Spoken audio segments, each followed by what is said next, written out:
হালির পেঁয়াজের পাশাপাশি মুড়িকাটা পেঁয়াজের বাম্পার ফলন আশা করতেছে ফরিদপুরের কৃষক। আগে যেখানে ধান, গম, সরিষা ও মসুরি আবাদ হতো, সেই সব জমিতে এখন পেঁয়াজের ভালো ফলন ও ভালো দাম পাওয়ায় মুড়িকাটা পেঁয়াজ ও হালির পেঁয়াজ লাগিয়ে সফল হয়েছেন এখানকার কৃষক। এতে করে শত শত মানুষের কর্মস্থলও তৈরি হয়েছে।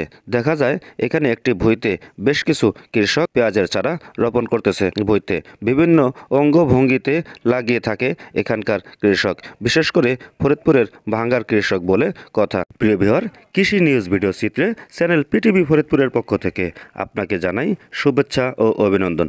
আজ এই ভিডিওতে জানাবো পেঁয়াজ চাষে বিখ্যাত যেসব এলাকার নাম ছড়িয়ে ছিটিয়ে রয়েছে সারা বিশ্বে। তবে পেঁয়াজের কথা বলতে গেলে যে জেলার নাম প্রথমেই আপনাকে স্বীকার করতে হবে তা হচ্ছে জেলা ফরিদপুর। জেলা ফরিদপুরের বিভিন্ন এলাকায় যে পেঁয়াজগুলো লাগিয়ে থাকে, সেই সব পেঁয়াজ কিন্তু আপনি ইচ্ছা করলে 9 থেকে 10 মাস অনায়াসে যে কোনো স্থানে রাখতে পারবেন। তার জন্য কোনো পদ্ধতি ব্যবহার করতে হবে না।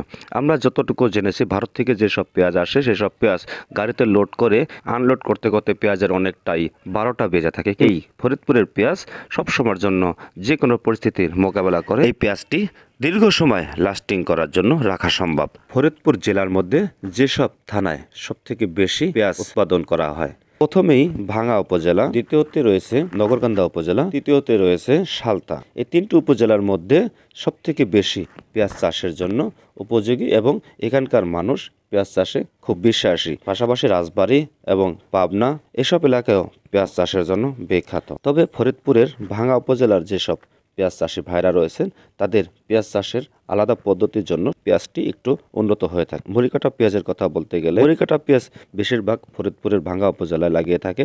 পেঁয়াজের ভুঁই চাষ করে এবং সেখানে পিলি কেটে। অন্য অন্য জেলায় দেখা যায় কাঁচামাটির ভুঁইতে তারা পেঁয়াজের যে বীজগুলো রয়েছে সেটা বিভিন্নভাবে লাগিয়ে থাকে। ভাঙ্গা উপজেলায় যেসব মুড়িকাটা পেঁয়াজ রয়েছে, সেসব মুড়িকাটা পেঁয়াজ আর অল্প কিছুদিনের মধ্যেই বাজার যাতায়াত করা সম্ভব।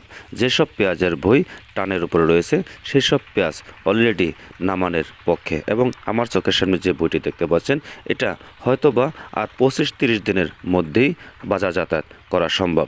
এবং এই পেঁয়াজটি সর্বপ্রথমেই যেই বাজারে উঠবে সেটা হচ্ছে ভাঙ্গা উপজেলার আলগি হরিহাট বাজার। এখান থেকেই পাইকাররা কিনে ঢাকার শ্যামবাজার বা ঢাকার আশপাশে যেসব, যেমন খুলনা রয়েছে, বরিশাল রয়েছে, এই ধরনের বাজার যাতায়াত করে থাকে। এখান থেকেই সর্বসাধারণের হাতে পৌঁছে থাকে। পেঁয়াজের ব্যবসা করতে যেসব ভাইরা আগ্রহী রয়েছেন, তারা যোগাযোগ করতে পারেন ফরিদপুরের যে কোনো উপজেলায়। ফরিদপুরের যে কোনো উপজেলায় যদি আপনি যোগাযোগ করেন, তাহলে কৃষকের হাত থেকেই আপনি পেঁয়াজ কিনে যে কোনো এলাকায় নিয়ে সেটাকে আপনি ব্যবসায় দাঁড় করে নিতে পারবেন। এবং এখান থেকে সরাসরি নিলে মাঝে আপনার 3 থেকে 4টি হাত বদলের দরকার পড়বে না।